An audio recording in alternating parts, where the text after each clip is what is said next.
Center today as the defending national champion comes to town. Van Lith, top of the key three. Count it! Poa down the lane, bounce past Del Rosario. Layup is good, and a foul. Johnson bounce pass to a cutting Morrow. Layup is good, left side. And Angel Reese now has 2,000 career points between Maryland and LSU. On the floor left side to the bucket, leans off the glass and in. She took Puckett to the baseline and hit the easy jumper, and the lead is back to 6. Got it corner, Van Lith open for a three, and it's good! Van Lith in transition was wide open. Haley can do that every time, just go right off the screen and shoot that pull-up jumper. 24 for Haley. Got two players in the air, drives baseline, handoff, Reese, layup is good. That felt like a dagger. LSU surviving a push from Tennessee, but they end the game on an 18-5 run. And your Fighting Tigers have survived Rocky Top once again. The final score, LSU 75, Tennessee 60.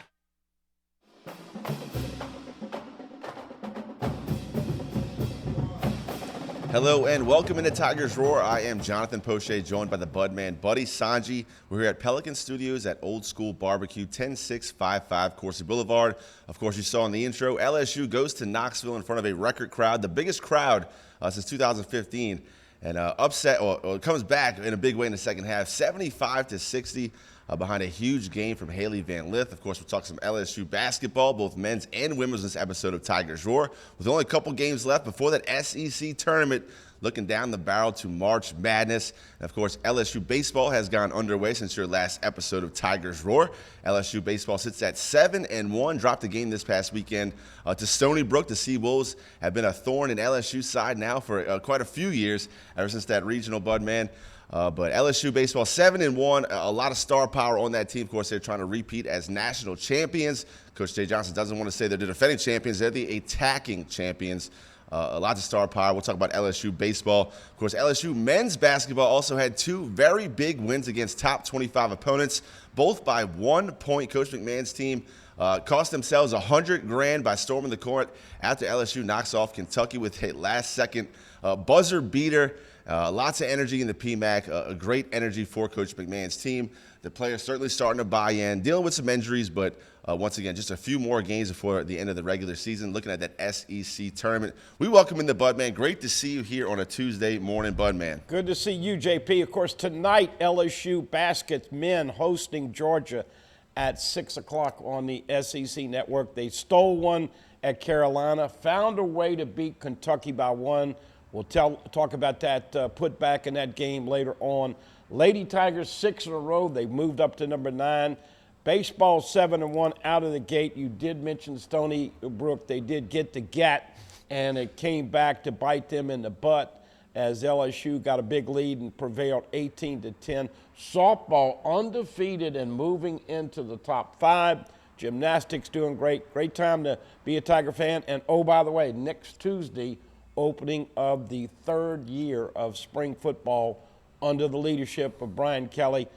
Harold Perkins starting to get some of the interviews to give us a little bit of look-see. Harold Perkins back inside linebacker, but I trust Blake Baker to utilize his talent a lot more than that bad house we were sleeping in all last year. And, of course, the NFL released some news that the NFL teams will have about $35 million more in cap space.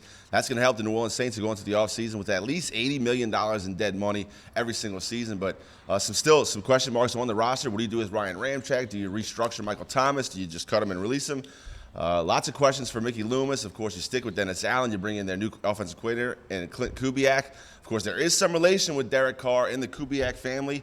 Clint Kubiak's dad, Gary Kubiak, was the head coach at the Texans when Derek Carr's brother, David Carr, was drafted. Of course, it was Gary Kubiak's last season at the Texans, so might have been some bad blood there. But Derek Carr says, David Carr has only spoken good about the Kubiak family and their offensive system. And Looking forward, not only looking forward to 2024 season, but the Saints are doubling down on Derek Carr.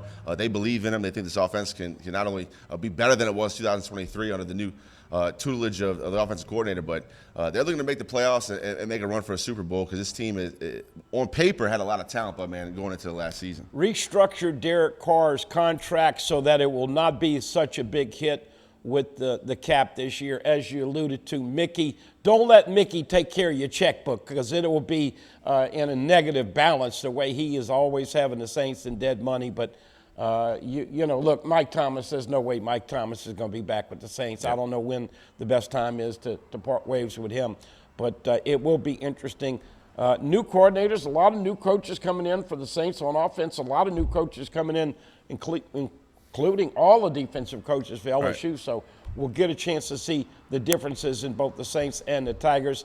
Obviously, we know that Kim Mulkey and the Lady Tigers have on the road at Georgia on Thursday night, wrap up Kentucky. Lady Cats coming in Sunday. Is it the final game for Haley Van Lith and Angel Reese? Should they stay? Should they go? We'll talk about that. And as we all know, storming the court has become the national topic of the week, the day, and the year. Early, JP, you go back to LSU when they beat Alabama with Nick Saban in that football field. Kim Mulkey has said it. You cannot stop the masses when they want to get out there. Right. The Alabama AD, and of course we know he's having a little bit of problems waking up every morning and knowing that Nick Saban is gone. But he says, you want to stop the court, the storming of the court, forfeit the game. Now, I think that's pretty idiotic. Yep. You're going to sit there and play for 60 minutes, and just because some fans come on the court, you're going to give your team the L. But LSU did have to pay Kentucky $100,000. I think Scott Woodward probably feels like it was worth every penny. Yeah, I agree. And talking about that storming the court story, of course, a blue blood, a Duke Blue Devil, Kyle Filipowski, their All-American center. The crowd stormed the court. He gets injured. Now it becomes a topic of discussion. Seth Greenberg, I thought, made a really good point. I've been talking about nationally a little bit. Look, if your team wins, give the other team, the opposing team, their players, the statistician, the stats keepers, the referees, give them a little time just by playing the alma mater or some type of song. Enter Sandman, whatever it is. Give them a 30-second countdown. Have everybody amped for when that clock hits 0. We're all taking the court. Everybody who doesn't want to be there has lots of time to get off the court and get safe. That might be a way that you can implement immediately. Just have a 30-second countdown and have everybody storm the court after. I agree with you. Don't take it away from college sports. I think it's too much part of the fabric of that Cinderella upset to have the fans storm the court and celebrate with everybody right there jumping and screaming. It's always a great scene, but you want to keep everybody healthy and safe. Filipowski did take advantage of the situation. Yesterday he signed an NIL deal with Sharman because he's been soft as a baby's butt. Look, Haley Van Lith and the Lady Tigers, you got to know, they came over. This is one of the reasons they came over, to play in front of crowds that you're going to see at LSU. The same thing with Anissa Morrow. Yep. Duke, all the Blue Buds, like you said, they play in front of big packed crowds. The problem that you have, JP, is that you look at Jordan Wright's shot, and if Terrell Ward doesn't put it back in, they win by 1. Those kids were going to storm, but if it doesn't go in, they don't storm. Right. So most of the people I find say you got to make it safe for the opposing team. But all of the coaches are saying they've got to get this kind of under control right now. All kidding aside with Filipowski and the guys. Look, football is not a problem because those are big 300-pound guys with. They'll cross-check you. And they got shoulder pads and helmet. Right. These basketball guys and girls are more susceptible to get injured. But it's one of the big talking points about how we control. But let me just say this.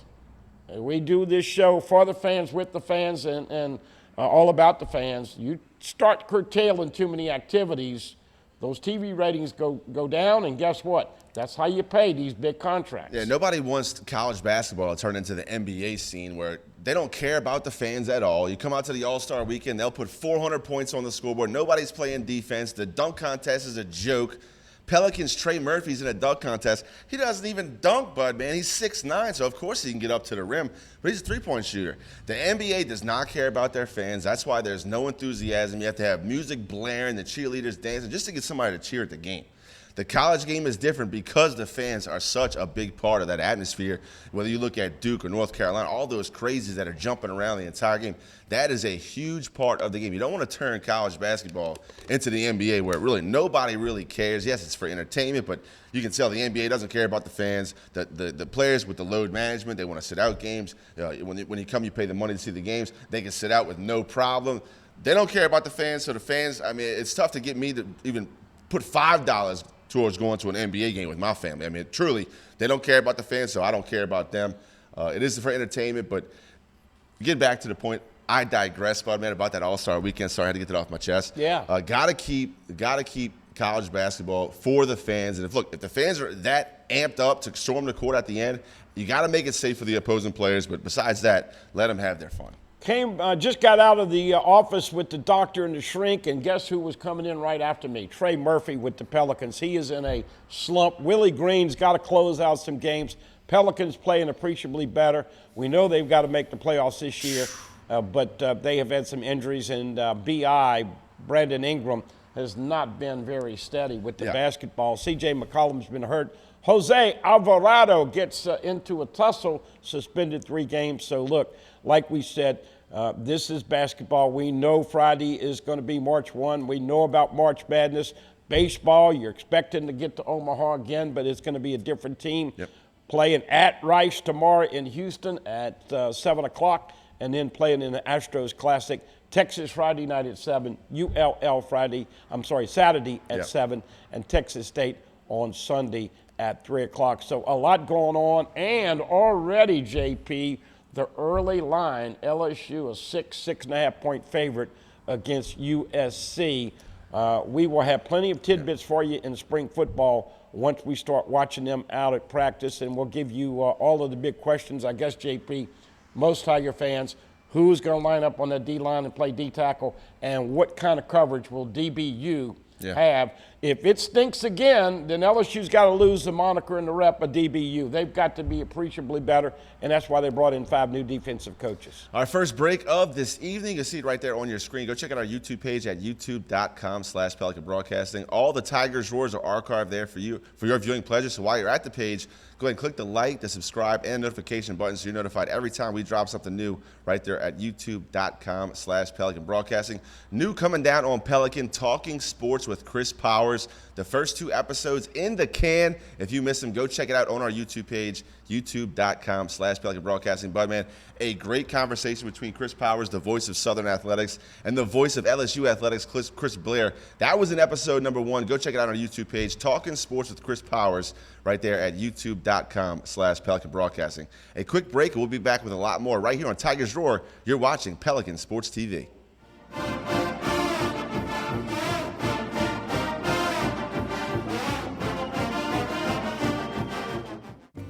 Hi, I am Dr. Farrell Frugier Jr., and I am a general dentist at Frugier Family Dentistry. I was born and raised in Baton Rouge, Louisiana.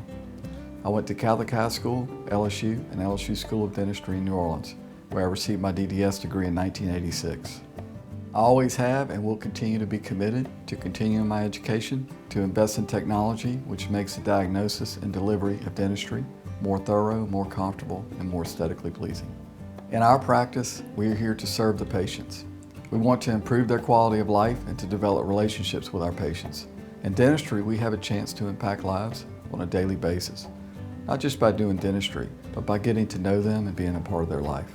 We also believe in giving back to our community. So every year, we give back to the Greater Baton Rouge Food Bank, Toys for Tots, and Mary Bird Perkins Cancer Center. Please stop by and visit our office. We would love to take care of you and your family.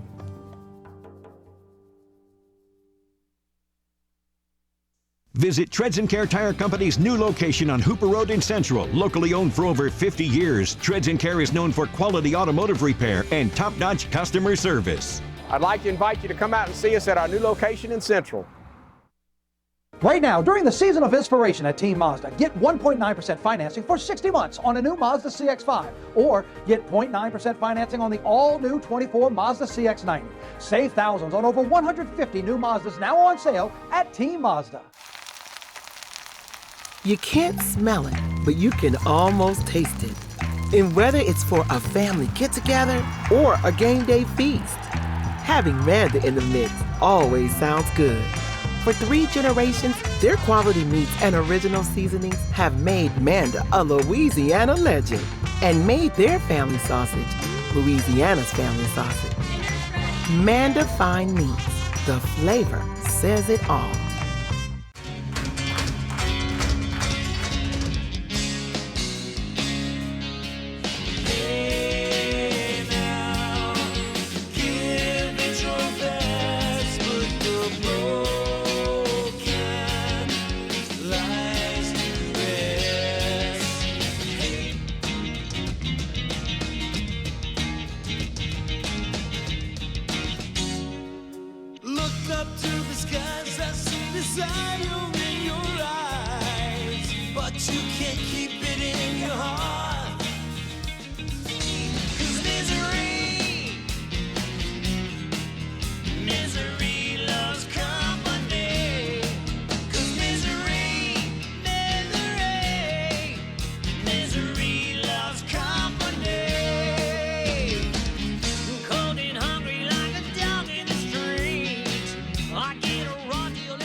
And we continue here on Tigers Roar. JP and the Budman here at Old School Barbecue. Pelican Studios bringing you another episode of Tigers Roar. Of course, in that first set, we talked a lot about a lot of stuff. And if you missed it, go check out our YouTube page at youtube.com/Pelican Broadcasting.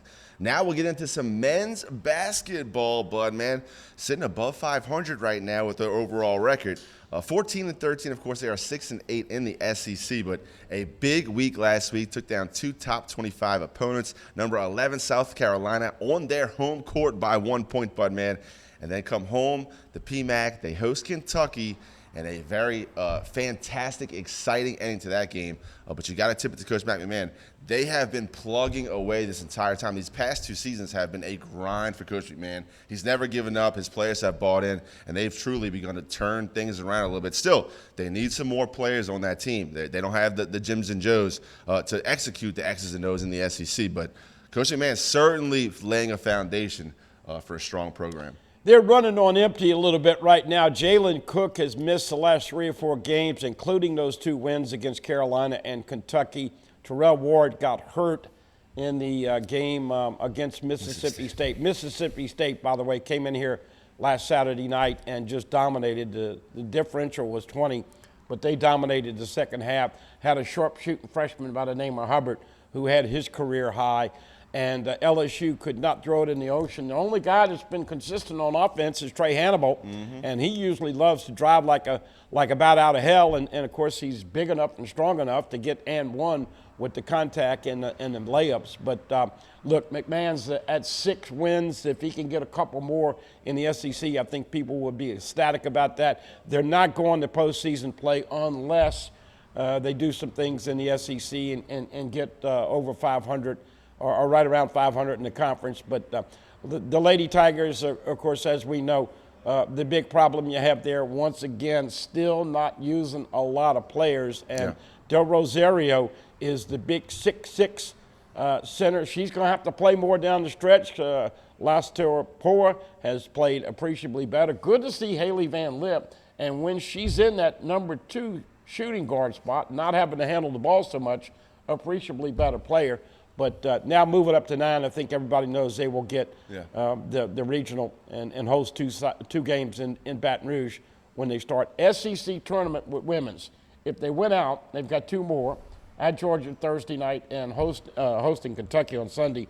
Do you care about the SEC tournament or not really? No, not really. I don't think Coach Kim Mulkey does either. You want to win one more game than you won the season before. That's at least what the mantra was the past season for LSU. And look, they went on to win a national championship. I want to take you back a week ago. This episode of Tigers Roar will air Wednesday the 27th. We tape here Tuesday the 26th.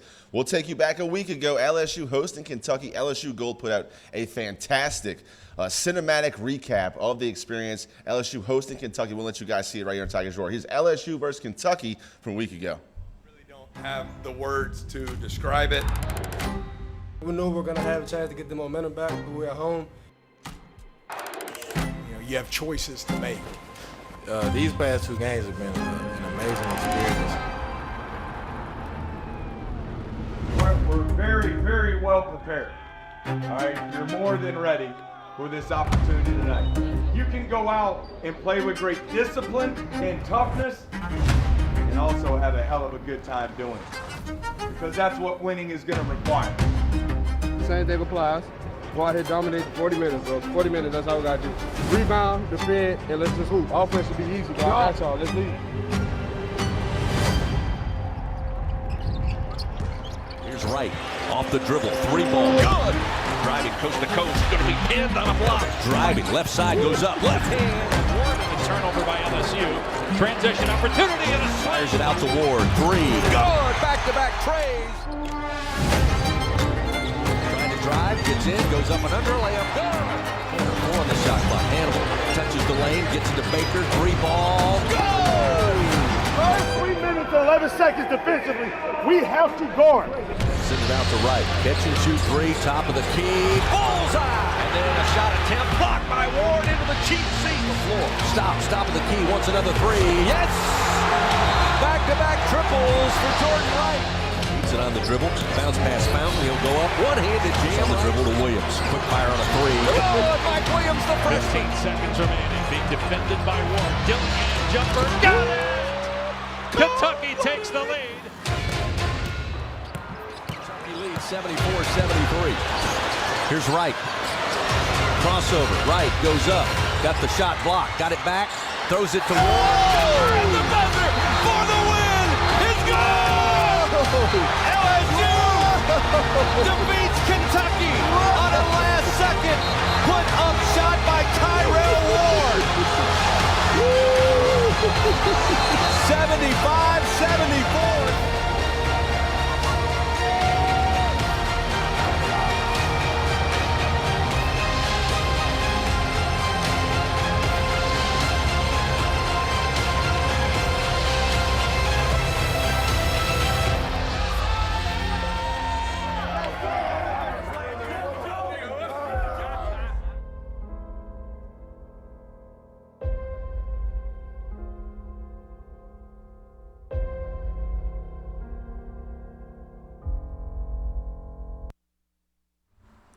That was a fantastic piece produced by LSU Gold. Of course, you saw on the screen. That was via YouTube at LSU Sports. Certainly appreciate them doing a great job. But, man, that was the biggest win for Coach McMahon since he's been at LSU. Of course, they come back and drop a game they should have won against Mississippi State by 20, 87-67. So still inconsistencies, but a fantastic win for that LSU men's basketball program. Something to build upon for Coach McMahon. John Calipari and Kentucky went over and scored 117 against Bama the next game. LSU doesn't have any gas left in the tank. I hope that Coach Mack gave them the day off yesterday to get their legs back. You know, JP, the women just played 3 games in 7 days. The men in a tough stretch here. They've got 4 regular season games left. The women have 2 back left. And obviously, we know that baseball is just starting to kick up a notch. We'll talk a little bit about that. Football on the horizon. And you saw the storming of the court right there. Cost LSU $100,000, but Angel Reese, isn't it amazing? Now, she was one of the first people to get to Terrell Ward, got knocked down by everybody else converging on Ward, and she tweeted out afterwards and said, look, I got knocked down, but it was worth it. I think that this is something that they're going to address. I hope they don't do anything stupid like that AD at Alabama wanting to forfeit the game. That's ludicrous. But you do have to figure out how you can celebrate, keep the fans involved, and have some semblance of safety. Right.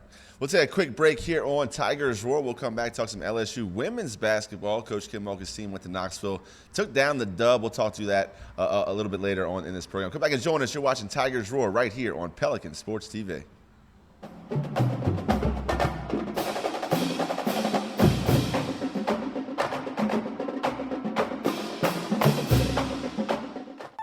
Tremonti's has meat, Tremonti's has seafood, Tremonti's has much more. Tailgating and home gating platters, huge wine and liquor selection, beer and all the spices you need, Chairman Reserve and Wagyu meats, ribeye rolls, shrimp rolls, kebabs, 20 flavors of sausage for the grill, daily lunch specials and game processing. On-site catering also available. Good meat ain't cheap and cheap meat ain't good. Visit Tremontis.com.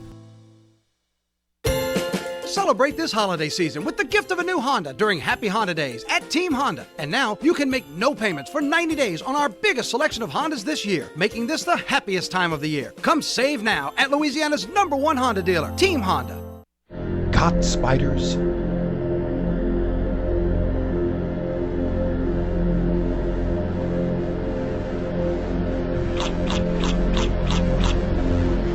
Premier Pest Services.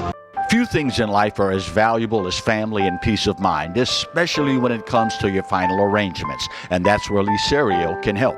His prepaid funeral plans make sure your life will be remembered exactly the way you want it to.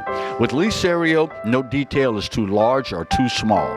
Call Lee or his wife Gretchen at 225-315-6329. Let Lee Serio give you and your family the peace of mind you all deserve. Live and play on the fairway at Greystone Golf and Country Club, a serene, challenging golf destination located in Denham Springs. For tee times and membership opportunities, go to GreystoneCountryClub.com. The winning play is the Buy Here, Sell Here event at the Team Automotive Group. Buy here and save on hundreds of certified and pre-owned vehicles. Or sell here and we'll pay you top value. Buy here or sell here and you'll be the winner at every location of the Team Automotive Group. Treads & Care Tire Company announces its new location on Hooper Road in Central. Locally owned for 50 years, Treads & Care is known for quality automotive repair with top-notch customer service. Treads & Care offers the convenience of shuttle service and pickup and delivery of your vehicle. You can also enjoy the comfortable customer area, complete with workstations, high-speed internet, and a complimentary coffee bar. I'd like to invite you to come out and see us at our new location in Central. Treads & Care, the tires you need and the service you want.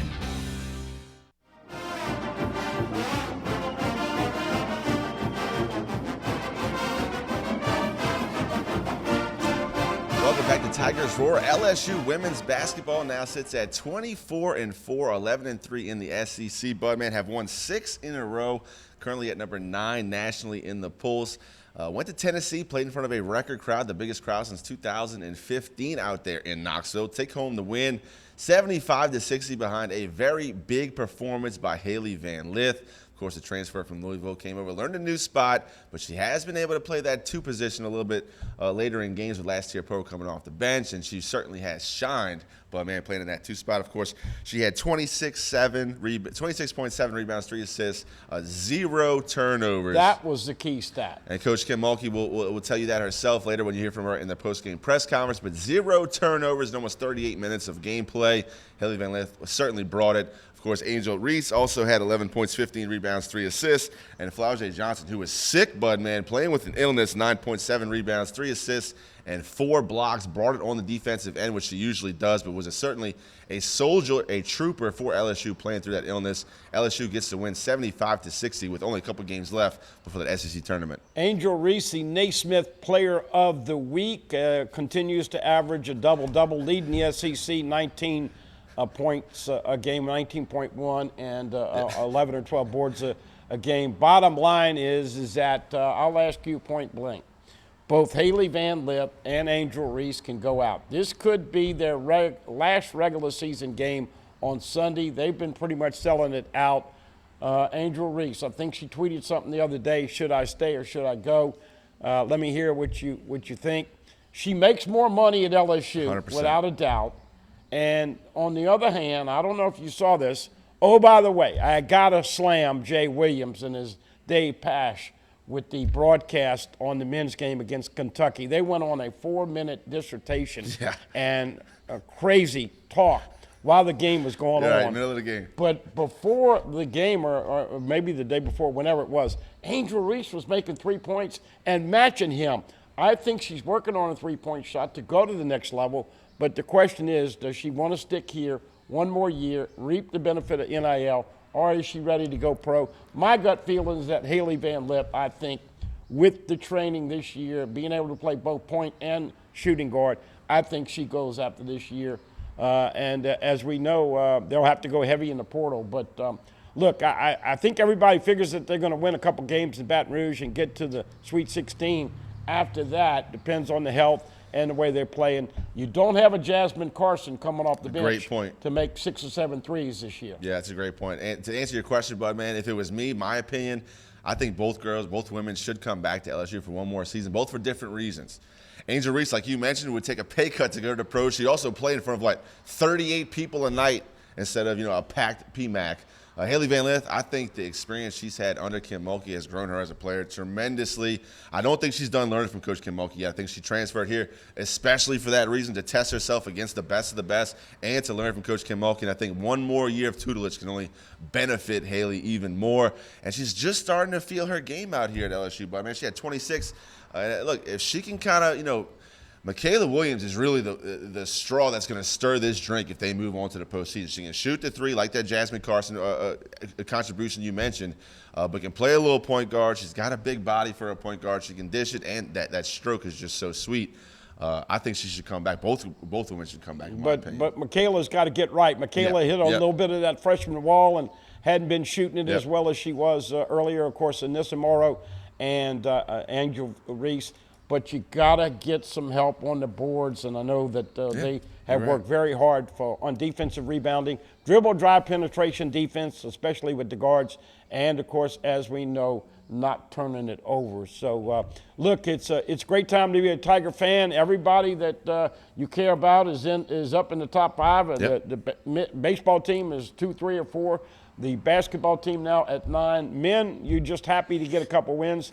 Softball, as we said, undefeated at this point, ranked 3 and 4 in the softball polls, and gymnastics been ranked 2 and 3 most of the year. We'll let you guys hear from head coach Kim Mulkey of the LSU Lady Tigers, his post-game press conference from Knoxville. I do apologize for the audio quality at some points. It does get a little twingy, but we have to deal with it here on Tigers Roar. Here's head coach Kim Mulkey from the LSU Lady Tigers.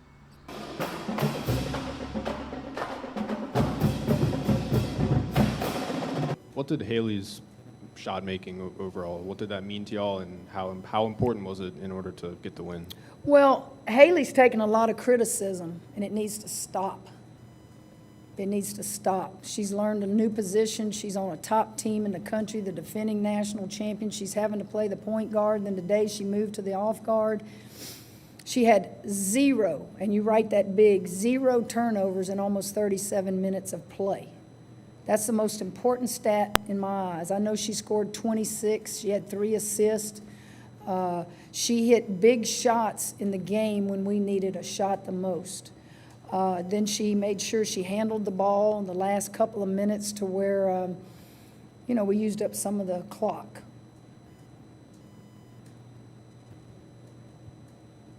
What do you think the game today meant to her, given the criticism that she has faced, like you said? It's probably not going to affect her one way or the other. She's a baller. She knows the only people that matter to her are the ones that coach her and the ones that love her. Any more in here? Right here? Yeah, Kim, is that pretty much how you'll continue to play, you think, with your point guards? You'll play Poe there some, and you'll play Yeah, we've done it, yes. You'll just keep doing that, you feel like, on down the stretch? Yes. And just one other thing. On your team's conditioning, you don't play that many people, but you don't seem to tire out in the fourth quarter. I play to win. If I've got 9 deep, I'll play 9 deep. But you got to remember, I lost my starting 5 player earlier in the year, Samaya Smith. So we're 1 down there. Kateri Poole, who was a starter for us in the championship run we made, is no longer on the team. So that takes away 2 more. So really, I go about 7 deep, maybe 8 sometimes. I'm not a coach that believes you play the happy game. You know what that is? You got to give all of them minutes. The happy game gets your butt beat by teams you shouldn't lose to. You play to win. And I learned that from Pat Summitt. I learned that from Leon Barmore. I learned that from a lot of great coaches. And we play to win. And if I have that many people on a team that get double figures, the chances are they're not all going to be happy anyway. Coach, in that fourth quarter, Tennessee cuts it to 2. And then Was it the 4th or the 3rd? I can't remember. It seemed like it was early in the 3rd. Okay, go ahead. And then you call timeout, and Tennessee keeps the stop, has a chance to tie it, and then I think they take it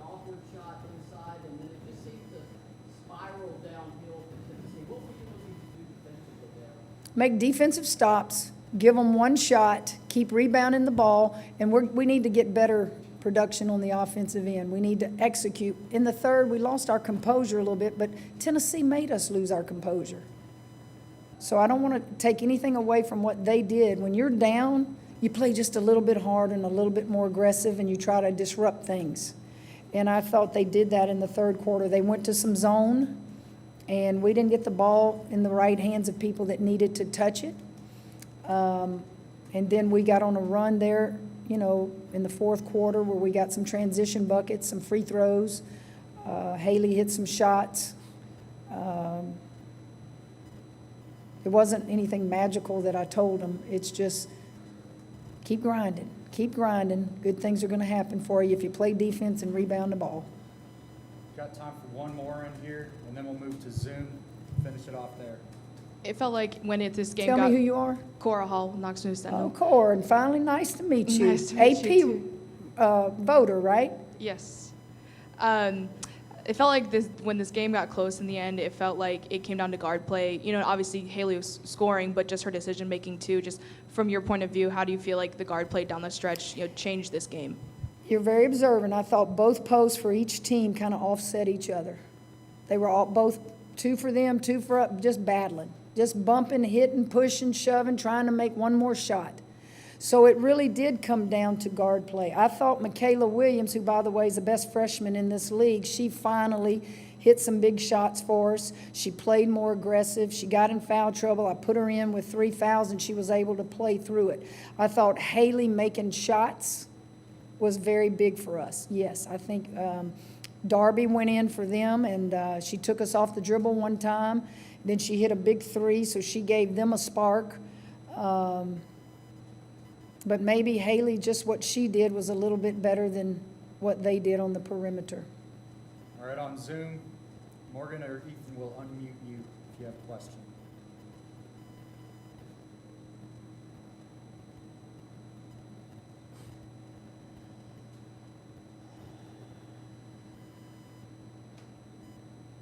Hi, Cam. I've seen how shot attempts, seen how missed layups, but also seen how offensive rebounds, and the season flow, separate turnovers. And since this is like their third game in like 7 or 8 days, how does this team, I guess, battle through that wall of fatigue?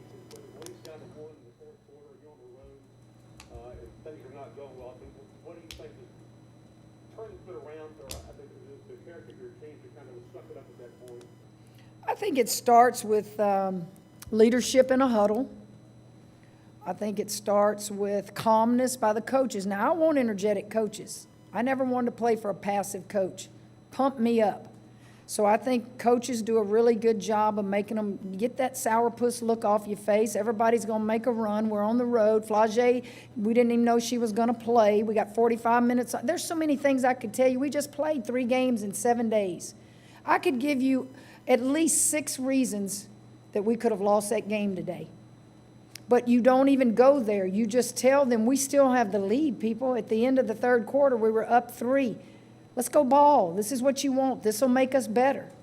What won the game for you was not your ability to score, nor was it their ability to score. It was your defense in critical moments, and it was your rebounding, not allowing them to get second and third shots.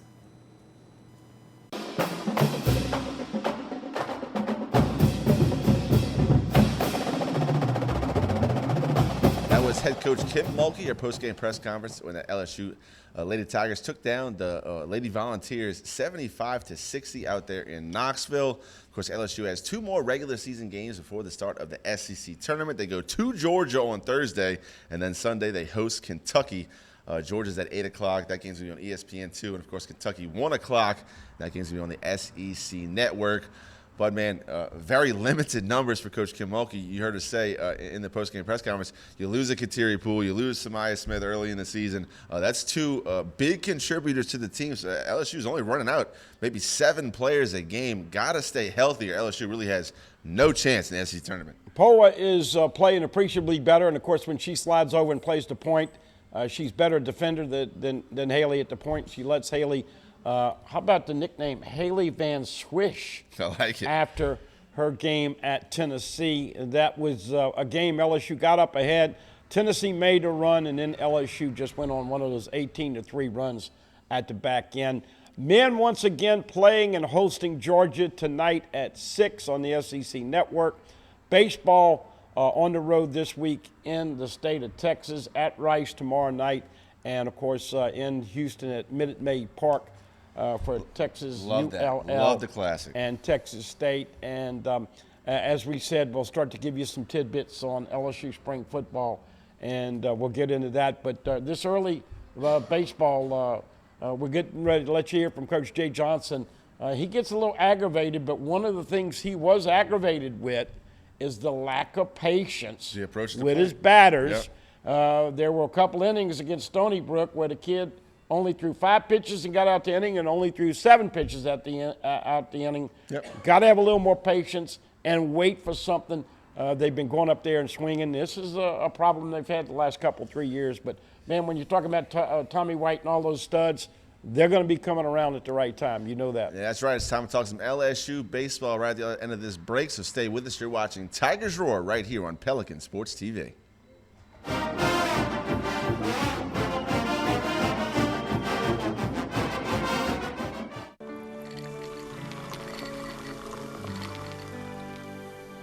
No one can stop me when I taste the feeling. Nothing could ever bring me down. Nothing could ever bring me down.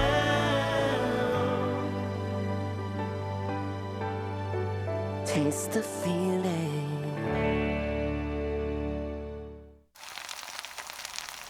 You can't smell it, but you can almost taste it. And whether it's for a family get-together or a game day feast, having Manda in the mix always sounds good. For 3 generations, their quality meats and original seasonings have made Manda a Louisiana legend and made their family sausage Louisiana's family sausage. Manda Fine Meats, the flavor says it all. Now's the best time to experience Mazda during the Season of Inspiration at Team Mazda. For a limited time, make no payments for 90 days on your new Mazda. That's right, shop now, choose your new Mazda, and make no payments for 90 days at Baton Rouge's Mazda dealer, Team Mazda. Hello guys, it's Debbie. It's time. I've got a brand new location. 10510 Airline Highway, Baton Rouge, next to After 5 Tuxedos. We have the perfect spot to get all your wedding and formal wear needs. Come see our one-of-a-kind name brand and get great prices. With 30 years experience, the best customer service anywhere. It's Debbie's Bridal, Airline Highway, Baton Rouge. See you soon. Bolello's Furniture and Appliances, your dependable independent. Depend on us for service, for selection, for price. Get huge Whirlpool savings. Shop now and save on Whirlpool appliances throughout the store. Plus, experience our price match guarantee and ask about special financing. You can depend on the know-how of people who live appliances every day. Bolello's Furniture and Appliances, your dependable independent with nationwide buying power. Live and play on the fairway at Greystone Golf and Country Club, a serene, challenging golf destination located in Denham Springs. For tee times and membership opportunities, go to greystonecountryclub.com.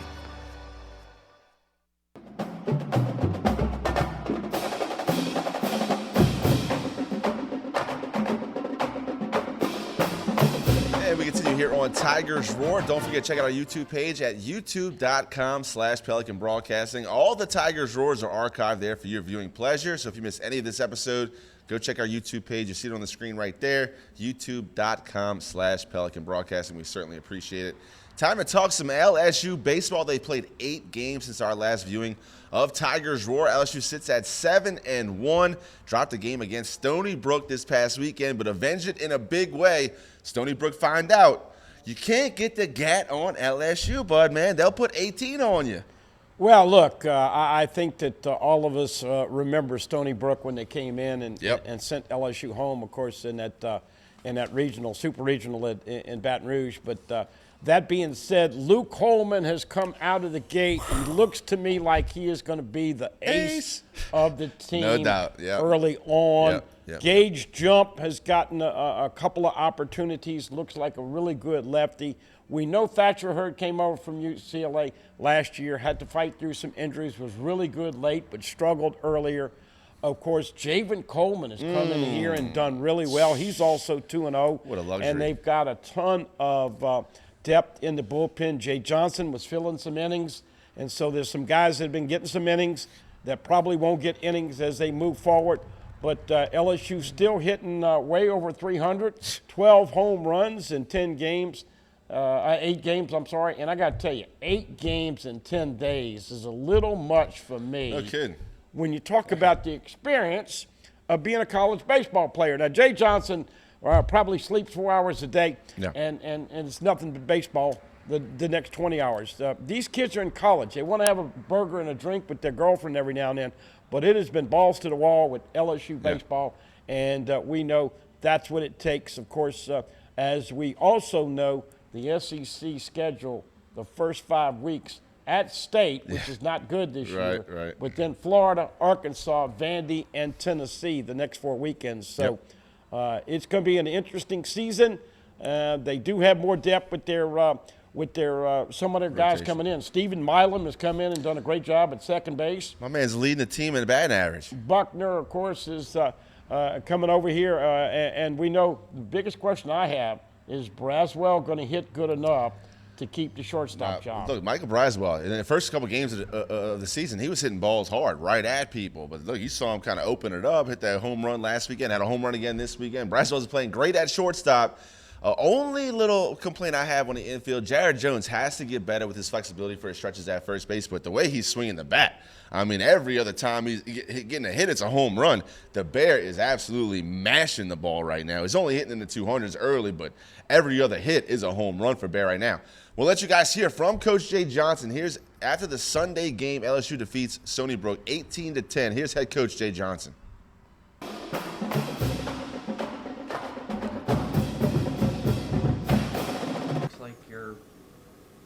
Looks like your guys got the message from yesterday. They did a good job. We worked hard before the game today and had good intent with what we were doing. And I thought the first inning set a really good tone. There's stuff that won't show up in the box score in that inning, which was a massive step forward from where we've been to this point. And then the second inning, I like those. There's 2 outs, nobody on, and 2 strikes, and we ended up with 5 runs after that, with a single, a stolen base, another single, and just really quality and professional at-bat type hitting there. And then I think Jared hit a homer in the next one and kept it going. I don't know how many innings we didn't score in, but I don't think it was many. In terms of those things you were working on, was that mostly pitch selection sort of stuff? I mean, that's always a part of what we're doing. There's the mental game, approach to the at-bat. There's the timing of being in position. There's seeing the baseball. There's moving your body correctly. There's understanding what you can and hit and can't hit. Less than 2 strikes, runners in scoring position. All of those are facets of it. And, you got to pick out the guy and where they're at. Some of them you have to start with just a stronger mental game. Some of them it can be a vision thing. Some of them it can be a timing, pitch selection, or a swing thing. And we really wanted to simplify and, it's good work, and I think hopefully it's some positive reinforcement, or the positive reinforcement that they got out of some of the results today. Hopefully will lead them back to where we were trying to get them.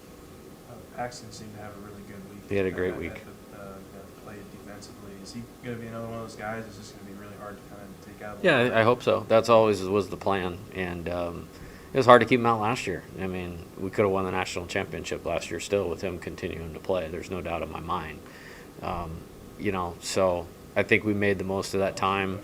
I think he's getting closer and closer to being a real player, and I'm excited. Excited for him and excited for us. Was today a nice step forward for Michael Braswell with that Yeah, triple? yeah. I think we've been getting there this weekend. I thought he had a really good game on Thursday. He got a bunt down on Friday. I don't remember the rest of that game. I gave him a day off yesterday just to get his legs underneath him, and I want that explosiveness to remain in his body. So those kinds of things and decisions are important, and really happy for him. Think he got some approach stuff scored away, and mindset stuff scored away, and that'll be a really good thing for our team, because I've seen a very good player, since he's been here. Do you think some of the mechanical stuff with his power is starting to show through a little bit once he started to put the ball in play? Well, I don't know if I would say it's recent. I would say it was a big overhaul in the fall, and then we started to see it. Like, it started to come, and then you're adding different elements. Packed stadium, want to do well. Sometimes you can get out of the things that made the improvement in the first place, and I think he's back on track. I'm excited about where he's headed. I guess this is coming up your first traditional week where you have a midweek game and then some weekend games. I mean, just how do you go about balancing pitching with going? We couldn't be in a better spot. I don't think anybody got overused this weekend. I mean, Fidel went 2 today, but I don't think he threw very many pitches, which was great. And then we scored a few. Otherwise, he would have had to go back out there. But there's part of it too. It's like you don't get a lot of games like that where you get a chance to get guys in and develop them, and we have to do that. I mean, the position player thing is really tough for me, because you could take a couple of these guys that we're all talking about that are walking in here and being interviewed by you out and put somebody else in, and it wouldn't change the game. It's just we've got a good thing of depth on both sides right now, and I'm excited to keep working with all of them. How would you overall just analyze your pitching staff today, just their overall performance, the bright spots? Yeah, bright spots. I thought Coleman getting his pitch count up. I really think he only had, one mistake pitch. But that's a good sign. For as old as he is, he still doesn't have a lot of college innings under his belt. But the luxury that we have with the depth to be able to put a pitcher of Javen's caliber out there on Game 4 of the weekend is awesome. Man, that is a really good thing for our team. Then, all those guys that followed after him have talent. Mike and Christian had some tough results, but I really believe in how much they've improved. So I'm looking forward to seeing them get back out there and respond with a solid outing. After that, I'm not sure where we went. I thought Cam was better. Fidel was great. Will did his job. DJ was good again. So it's a good story of the early season of what quality strike throwing he's doing. Aiden Moffitt, the more Aiden improves, the more our team's going to improve. And I was really happy to get Nick out there for his first college appearance, and 1 hitter, 1 strikeout. So I thought it was mostly good. I mean, there's little parts of getting ahead in the count and strike 1 and 2 out of 3 and all those things, and not letting one bad at bat turn into another one. But that's part of developing. That's why it's so important to be able to get some games like today where you can get guys in there and do that. Coach, losing 5-2 on Friday against Stony Brook, winning yesterday in a bounce-back win against Northern Illinois. What's it just like to see Gavin Coleman go 4 innings, 2 earned runs, walking 1 batter, striking out 6, while facing 16 batters? Just the composure that Malazzo has with your pitching staff. Also, what lies ahead, getting to Reckling Park the next few days, and then going out to Minute Maid Park next weekend, this upcoming weekend. That was a lot. I'll do the best I can. It's okay. Javen, as I mentioned, I thought was great. And again, I think it's a luxury for us to have a starting pitcher available on day 4 of a weekend that we haven't had to use yet. That's great. And he's only going to get better as the season goes along. As far as moving ahead, really excited we'll leave tomorrow afternoon and get over there and have a good day lifting and practicing on Tuesday. And then we'll play at Rice on Wednesday. Reckling Park's one of my favorite parks in the entire country.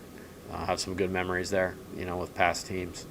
And looking forward to taking this team there. And the Astros Minute Maid thing's cool. And it's probably the most important recruiting area for our program, even though we're going to recruit nationally. But there's a lot of really good players there, including, 2 of our best signees for next year that we're hoping to get through the draft and get through.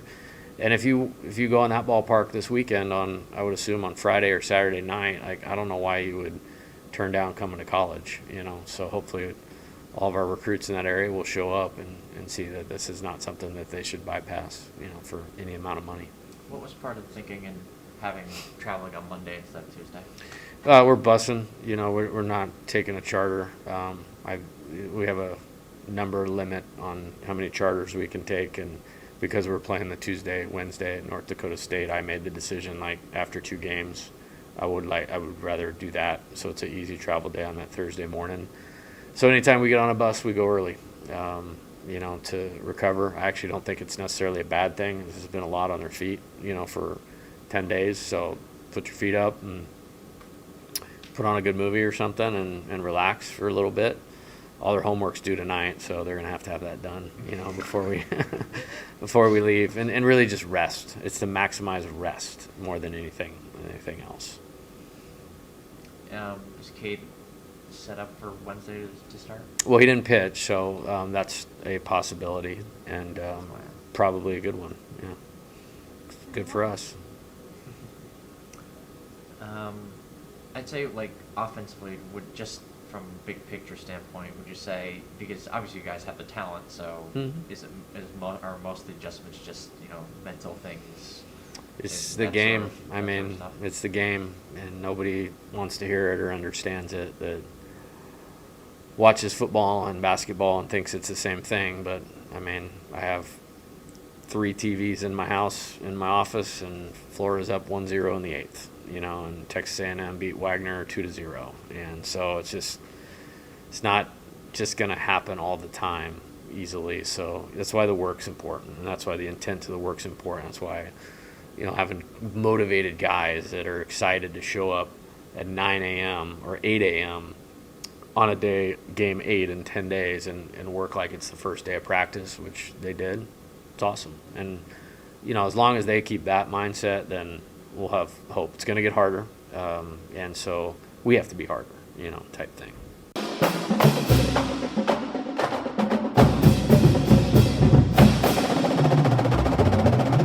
And that was head baseball coach Jay Johnson right here on Tigers Roar. Budman, with about a minute left, I want to ask you, who have you been most impressed with so far on the baseball team with these newcomers to the program? Luke Holman has been unbelievable, probably the most consistent pitcher right out of the gate. Of course, that's the kid from Alabama. Mac Bingham, the outfielder from Arizona, has been fantastic. Yep. Stephen Milam, check this kid out. He can play short. He can play second. He's playing second right now. And of course, Jake Brown, another true freshman that's been playing a lot of right field. That's just the start. A lot of talent, a lot of new guys. A lot of people enjoying the box already this year. Yeah, you mentioned Stephen Milam, short for an infielder, but man's batting .409. He's a dynamo. He can run, you can field. He's going to be tough to take off the field. Like I said, batting .409, leading the team in batting average early in the season, 8 games in. Of course, they're doing an outstanding job. Tommy White's back in action. Hayden Travinsky's got his home run, but Jared Jones, 4 home runs already this season. LSU, chicks dig the long ball. LSU likes to hit it. And that's all the time we have here on this episode of Tigers Roar. Don't forget, check out our YouTube page at youtube.com. All the Tigers Roars are archived for your viewing pleasures. Go check it out. Once again, youtube.com/Pelican Broadcasting.